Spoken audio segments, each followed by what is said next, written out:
इंतजार की घड़ी अब समाप्त होती है, क्योंकि अपने कर्तव्य और जिम्मेदारी को समझते हुए सेना नायक मंगल अब अपना कमान संभालने जा रहे हैं। ठीक 7 जून से लेकर के 28 जुलाई तक ये विद्यमान रहेंगे ठीक आपके भाग्य भाव पर। देखा जाए तो धनु राशि के लिए ये मंगल इनके पंचमेश बनते हैं और योग कारक ग्रह हैं, त्रिकोण के मालिक हैं, स्वयं त्रिकोण भाव पर स्थित रहेंगे।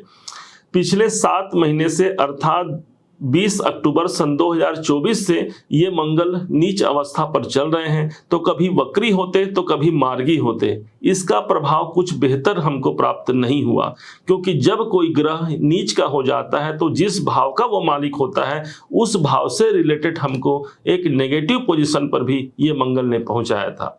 चूंकि पंचमेश होते हैं, यदि हमने मानसिक अशांति, तनाव, एंजाइटी जैसी समस्याओं को देखा है तो समझिए कि इसका प्रभाव मंगल हो सकते हैं।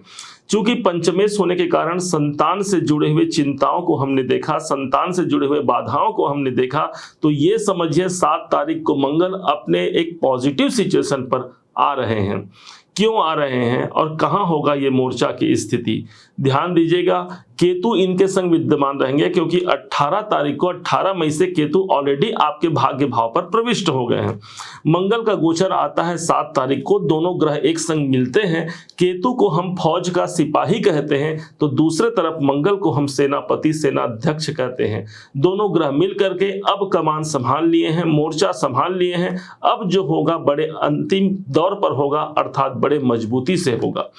माना जाता है कि मंगल के पास 3 दृष्टियां होती हैं, एक चतुर्थ, सप्तम और अष्टम, जिसमें से चतुर्थ और अष्टम दृष्टि एक ऐसी दृष्टि है जो एकमात्र मंगल के पास है, और यही मंगल अपनी दृष्टि जिस स्थान पर पहुंचाएगा उसे हम सुरक्षात्मक दृष्टिकोण से अनुकूल मानेंगे, क्योंकि सुरक्षा का दूसरा नाम यही मंगल होता है।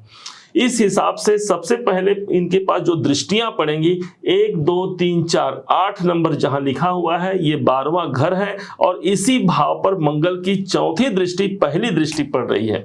इस हिसाब से देखा जाए तो विदेश से जुड़े हुए कार्य यदि नहीं बन रहे थे, पिछले 7 महीने से जो अशांति थी, वहां एक नए पॉजिटिविटी हमको देखने को मिल सकती है। कोई निवेश करना चाहते हैं, कोई पॉजिटिव वातावरण चाहते हैं, उस पॉजिटिव वातावरण तक हमको ये मंगल पहुंचा सकता है। इनकी दृष्टि 12वें घर पर पड़ेगी।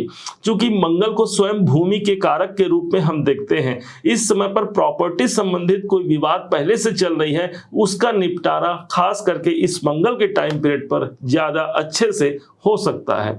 यदि आप कोई स्थान परिवर्तन करना चाहते हैं तो 9वें भाव से मंगल की दृष्टि 12वें भाव पर पड़ रही है, स्थान परिवर्तन का भी योग कर सकते हैं।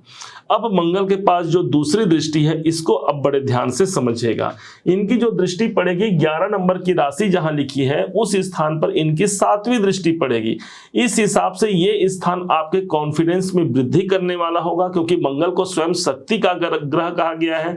धरणी गर्भ संभूतम विद्युत कांति समप्रभम कुमारम शक्ति हस्तम तम मंगलम प्रणमाम्यहम, अर्थात जिनके पास शक्ति मौजूद है और स्वयं ये तीसरे घर के कारक भी होते हैं मंगल, और उसी घर पर दृष्टि दे रहे हैं, इसलिए कॉन्फिडेंस अच्छा होगा।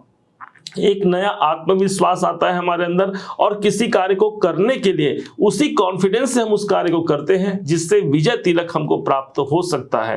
कैरियर के दृष्टिकोण से भी मंगल के तीसरे भाव पर दृष्टि देना एक अनुकूल पोजीशन, एक अनुकूल स्थिति को ही यहाँ पर हमको प्रदान कराता है।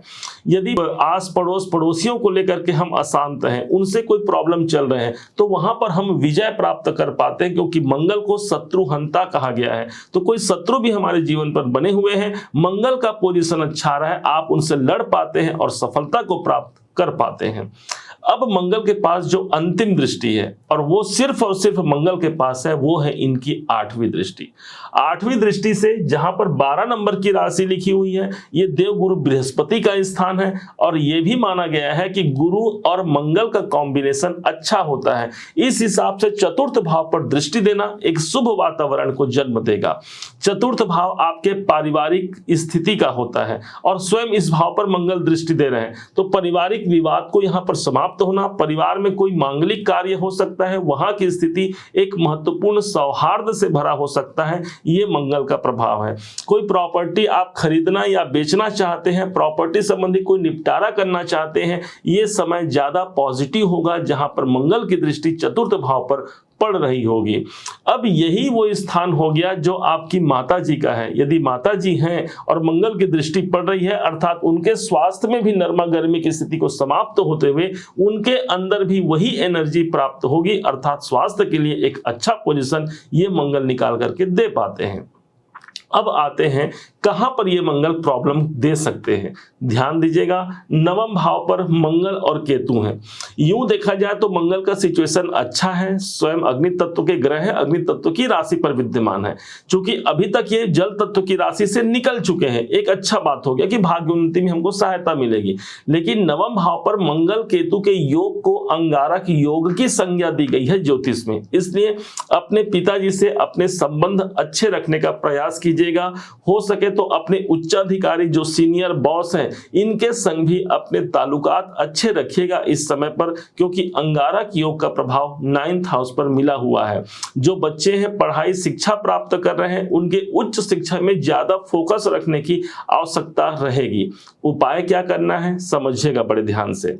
मंत्र जाप मम दृढ़ विश्वासा पंचम भगतिसो वेद प्रकाशा, अर्थात मंत्र जाप में बड़ी शक्ति होती है जो बड़े से बड़े परिणाम को भी बदल के रख देता है। इस समय पर हनुमान जी की आराधना कीजिएगा जरूर। हनुमान चालीसा हो, सुंदर कांड हो, उनके पाठ मात्र से ही हमारा मंगल मजबूत होता है और इनके जो शुभत्व की प्राप्ति हमको होना है वहां तक हम जुड़ पाते हैं। इसके अलावा कहा गया है मंगल को जमीन कहते हैं, हम पृथ्वी कहते हैं, भूमि कहते हैं, और ठीक केतु को हम रूट से जोड़ते हैं, जड़ से जोड़ते हैं। तो जो पेड़ पौधे आप लगा पाते हैं बहुत अच्छी बात होगी। यदि नहीं लगा पा रहे हैं तो जहां पर पेड़ पौधे हैं उनको संरक्षण दीजिए। उनके लिए यदि जल अर्पण कर पाते हैं अच्छा प्रभाव है। उनके लिए जो बेहतर कर पाते हैं जो पेड़ पौधे हैं, इससे न सिर्फ आप मंगल को एक पॉजिटिव सिचुएशन पर ला रहे हैं, परंतु साथ ही साथ एक जीव की आप रक्षा कर रहे हैं, जिसके माध्यम से ये समय जो भाग्य उन्नति के लिए सबसे सहायक हो सकता है। ये समय जो साथ ही साथ इनकी दृष्टि हमको तीसरे घर पर मिल रही है, अर्थात हमने कोई प्रयास किया है और उसका प्रतिफल हम तक पहुंच पाएगा, ये सबसे बड़ी उम्मीद इस बात से लगाई जा सकती है। उम्मीद है आप सबने इसे समझा, आप सबने इसे जाना है। यदि आपने इसे समझा है, जाना है, मेरे समझाने का प्रयास यदि आपको सार्थक लगा हो, मेरे समझाने का तरीका यदि आपको सार्थक लगा हो, तो हर बार की भांति इस बार भी अपना प्यार भरा लाइक और कमेंट करना कभी मत भूलिएगा। और हाँ, यदि अभी तक आपने चैनल को सब्सक्राइब नहीं किया है, सब्सक्राइब जरूर कीजिएगा। पुनः एक बार फिर आप सभी का दिवस बहुत मंगलमय हो, इन्हीं शुभकामनाओं के साथ जय श्री राम।